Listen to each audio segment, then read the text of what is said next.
Die geloof waardeur ek lewe, saamgestel uit die skrifte van Ellen White, 'n goedheid in God se geregtigheid. En moenie vrees vir die wat die liggaam doodmaak, maar die siel nie kan doodmaak nie. Maar vrees hom liewer wat die siel sowel as die liggaam kan verderwe in die hel. Matteus hoofstuk 10 vers 28.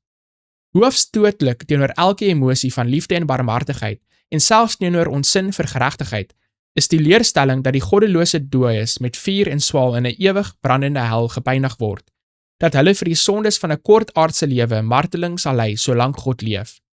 Waar in die bladsye van God se woord word sulke leer gevind? Sal die verlostes in die hemel verlore gaan vir alle emosie van jammerte en medelee en selfs vir gevoelens van gewone menslikheid? Moet hierdie verruil word vir die onverskilligheid van die stoïsynse of die wreedheid van die barbare? Nee, dit is nie die leer van die boek van God nie. Die teorie van ewige pyniging is een van die valse leerstellings wat die wyn van die gruwels van Babylon uitmaak.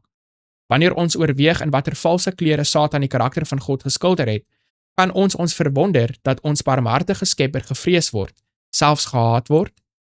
Die beginsels van vriendelikheid, genade en liefde, geleer en geillustreer deur ons Verlosser, is 'n transkripsie van die wil en karakter van God.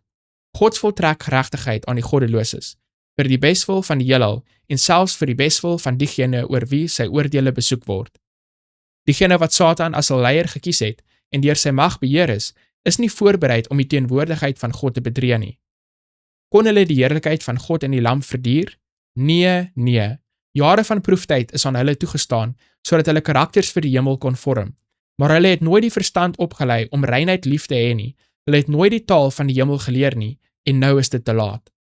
Vir sonde, waar dit ook al gevind word, ons God is 'n verterende vuur. Hebreërs hoofstuk 12 vers 29.